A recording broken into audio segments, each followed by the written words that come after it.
This is KM Wyland, and you're listening to the 341st episode of the Helping Writers Become Authors podcast. I took the month off after the hectic schedule for completing my Mastering Character Arcs course, which, by the way, may very well be out this week. I'm recording this a little early, so I don't want to say for sure, but if you're interested, be sure to check out my site for updates. Either way, I should be able to officially announce it in next week's episode. At any rate, I did something I rarely do, which is give myself a significant amount of time off. After finishing the edits on my historical superhero work in progress, Wayfarer, and the course, I could tell my brain just needed some breathing space. So I took a break from starting any major new projects this month, and I gotta say it's been really nice, especially since, for once, it coincided with the beginning of the nice weather. But now, time to get back to work. And I'm looking forward to that as well. I plan to start the outline for my Portal Fantasy sequel, Dreambreaker, as well as my next writing how-to book. So stay tuned for details on both of those. The latest post on my blog is how to create a complex moral argument for your story's theme. Readers hate nothing more than a simplistic thematic premise that preaches at them. So visit my site at helpingwritersbecomeauthors.com to learn how to create a complex moral argument that goes deeper.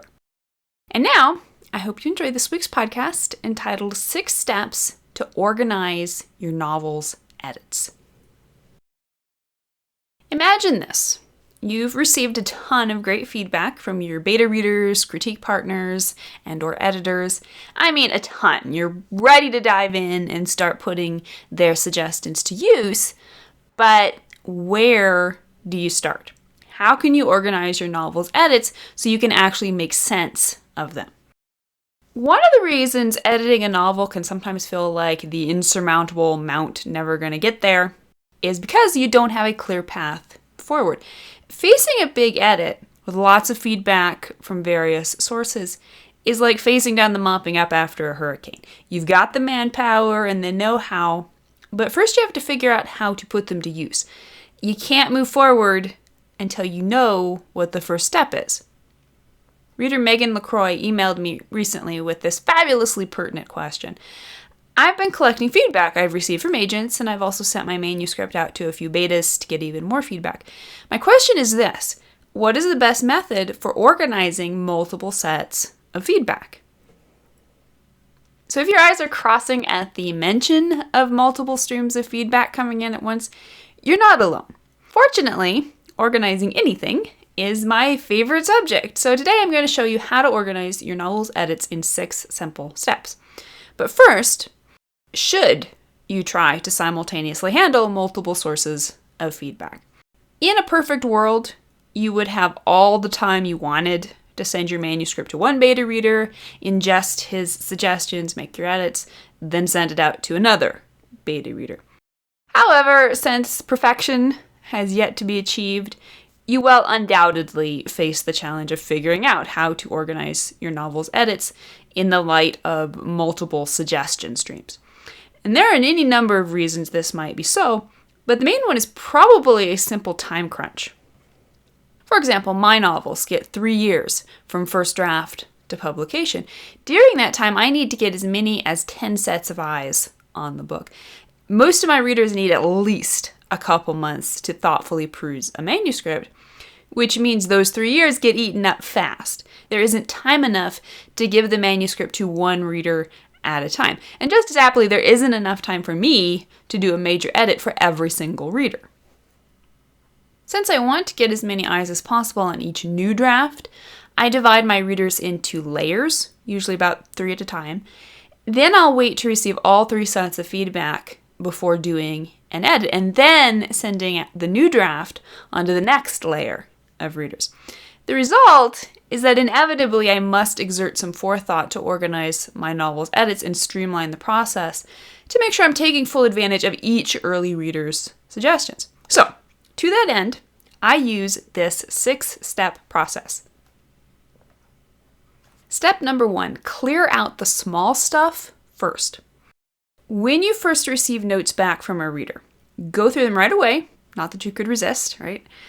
At this stage, you won't need to worry about any big changes. But go ahead and take care of all the small stuff. I'm talking about typos, incorrect facts, grammar tweaks, and just general mistakes. So what you're doing here is just a quick sweep to take care of all the easy fixes that don't require much thought. These are things you know the reader is right about and that don't require any more correction than a little typing on your part. If your reader has used Word's track changes feature, you can then go ahead and accept all of these small changes. They'll disappear, lessening the clutter in the doc and clearing your way to then focus on the big stuff. Step number 2, create a running list of acceptable suggestions. Once you've finished receiving feedback from all your current sources, you're ready to figure out how to organize your novel's edits on a bigger scale. This is the part where the edits can start feeling overwhelming. You have all this stuff coming in from every direction, and it's hard to get your brain around it all, much less figure out which suggestions are worth integrating into your manuscript and which aren't. So where do you start? Repeat after me. When in doubt, make a list. Create a master doc in Word or Scrivener where you can start a list of all the major changes that need to be incorporated into the round of edits. And then, one by one, go through each of your readers' suggestions. If you agree with a suggestion, then write it down in your master list. And remember, at this point, you've already accepted and incorporated all of the minor changes, which means what you're left with are only big changes. Changes that require you to add whole scenes or tweak whole subplots, that kind of thing. Now, keep all of the suggestions in chronological order. This is important as you move on to the second or third reader's suggestions because you're going to incorporate them into your master list in chronological order. You're combining them all into what is essentially one big editing outline. Step number 3, divide your list into 2 parts, easy and not so easy. So when you've finished your list of necessary edits, you're going to divide it into 2 sections. Number 1 is fixes you understand. And these are things that may require some work, but that won't require much advanced brainstorming. So, in other words, you know exactly what you need to do to fix them. Number 2 is fixes you have to think about. And these are problems you know need to be fixed, but which you don't necessarily know how to fix right away. You need to do some serious brainstorming to work through these plot holes to a solution. Step number 4, prep the easy fixes first. Open your story's master file in Word and turn on track changes, and this will allow you to add comments to your document. So one by one, sort through your list of easy fixes from step 3. Search through your manuscript to find the scene where the change will have to be made and leave yourself a comment. Usually you can just copy paste your beta reader's original comment, but you can also add any further thoughts you have on the matter. At this point, you're not actually changing anything in your manuscript. You're just starting to create a beat-by-beat roadmap you can easily follow to make all the necessary changes when you are actually ready to start editing. Step number 5, brainstorm solutions to the not-so-easy fixes. This is where you have to step away from organizing your novel's edits and move back into the full-on creative zone. What you're left with at this point are the handful of tough fixes. These are major problems in your story, things that absolutely must be corrected, but that don't present easy solutions. Sit down with your brainstorming tools of choice. I prefer a notebook and a pen, since writing longhand is the best way to free my creativity.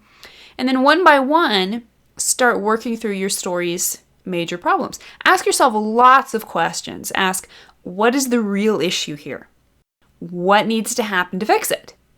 What new changes will this new solution prompt throughout the rest of the story? What new problems will these changes create, and how can you anticipate and correct them? What if you tried something totally new? What's expected here? What's unexpected?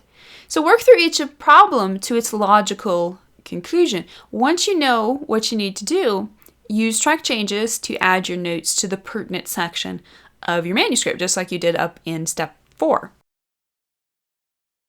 Step number 6, start editing. Congratulations, you've successfully organized the mass of editing notes from your readers and editors. Thanks to your list of track changes comments, you now have an easy roadmap you can follow in making changes. So where do you start? Whenever I tackle a major edit like this, I always read through the entire manuscript. I want to be able to keep the whole story in view, and I want to be sure I'm catching and adjusting all the little tweaks that will ripple throughout the entire story thanks to these new changes. So start reading at the beginning of your manuscript, and whenever you reach one of the comments you've left yourself, stop and make the necessary changes. Some of the changes will be easy and you'll fly through them. Others will require you to add or rewrite entire pages. So just keep at it steadily, and before you know it, you'll have a brand new, shiny draft that's ready to send out to the next round of beta readers or agents. Now, the question of how to organize your novel's edits can seem like a complicated one, but its answer isn't complicated at all. Make things simple and straightforward for yourself by employing these easy organizational tactics to streamline the process. That way you can devote the majority of your brain power to what really matters, which is the edits themselves. Thank you for listening to the Wordplay Podcast. To read a transcript of this episode, you can visit my website at helpingwritersbecomeauthors.com. And be sure to check back again next week.